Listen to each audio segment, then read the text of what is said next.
Writers, I am so proud of you. You wrote an entire piece in the last day. You planned it out. You drafted. I am so incredibly proud of you and cannot wait to read these pieces. So I guess we're just done, right? No, good writers don't just write something once and forget about it. We need to go back and do some revising. So this is what you need to know. Nonfiction writers assess their own writing to see what works and what doesn't work. And one way they do this is by thinking, did I do what I set out to do? They reread to see whether the draft matches the plan that they made for it. And if it doesn't, they decide whether the plan it does follow works or whether they need to rewrite the piece. So your target today is I can revise my informational writing. I know I'm successful when I read my writing as a reader. So reading as a reader to see if it makes sense and works. Imagine you know nothing about these subjects. Is your reader going to understand? I use my checklist to make sure I have all parts of strong nonfiction writing. I'm going to show you one of my chapters, or my writing piece. I think I might still need some help. Was the Industrial Revolution good or bad? It has good stuff and bad stuff. A good thing is machines were making things fast. We could sell more and make more money. A kind of sort of bad thing, though, was that people were getting sick because conditions in the factories were kind of sort of not good. That's it. The end. Bye. Let's take a look at the writing checklist and see if what I did here matches the writing checklist. So my lead, I wrote a beginning in which I got readers ready to learn a lot of information about the subject. Not yet, starting to, or yes. That's good stuff and bad stuff. I'm going to go with not yet. I used words to show sequence, such as before, after, then, and later. I also used words to show what didn't fit, such as however and but. Some of those words are pretty specific to sequence text structure, as it says. If you were using cause and effect text structure, you might want to make sure you're using some of those cause and effect words there as well. Not yet, starting to, or yes. Let's go back and see if we can find any in my piece. Kinda, sorta, the end. I'm thinking I don't really have transition words. That's going to need to be something I work on.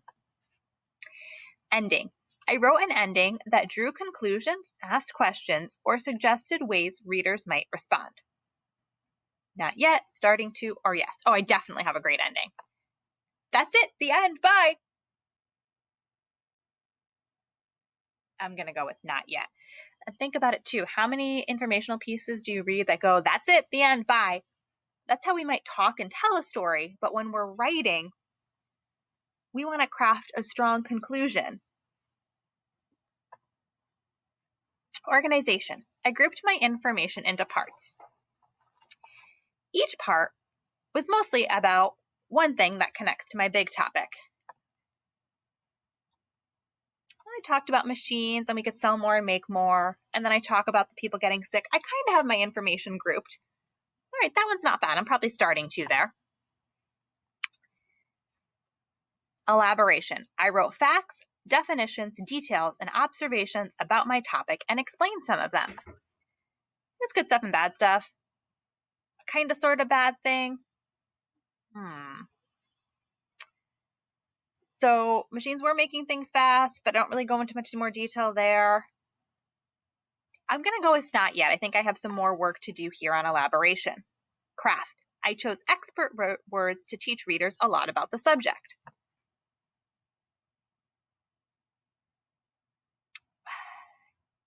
Kind of sort of bad thing, though. I'm not really being specific there. People were getting sick because conditions in the factories. I have factories in there, but I didn't really tell them what factories were. Again, I think I could do a little more work in this section. I taught information in a way to interest readers. I may have used drawings, captions, or diagrams. I don't really have any text features here. And I guess it's not that interesting. So not yet there too.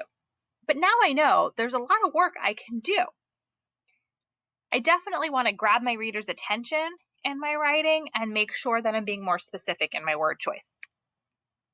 So here's my second go. The Industrial Revolution had positive and negative effects. Oh, now I told you what you're going to read about. Much better introduction. Mass production caused machines to make things faster. I gave you a great vocabulary term, mass production, and explained that it was something that allowed machines to make things faster.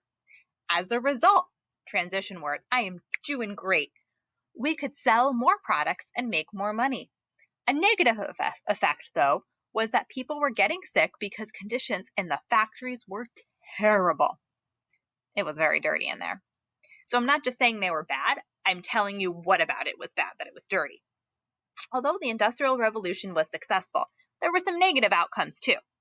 Oh, I'm leaving my reader questioning, because what are you thinking now? Right, that if it was successful, what was negative? Or everything I told you was so bad, so what were the successes? It definitely leaves my reader with a question. So I feel like I am much more in that yes column across the board than in that starting to or not yet where I was in my first draft. Your job now.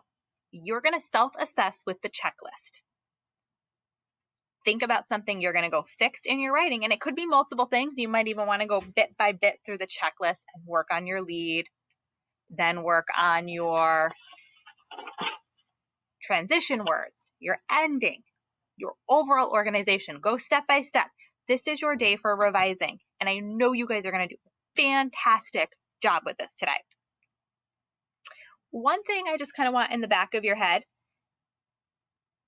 is the language fresh? Is it clear? Is this piece too short, too long? And will the reader learn everything I want the reader to learn? A lot of questions. I just kind of want these tucked away in the back of your head.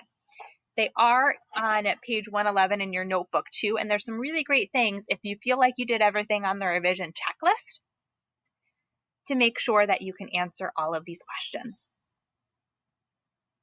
All right, writers, off you go.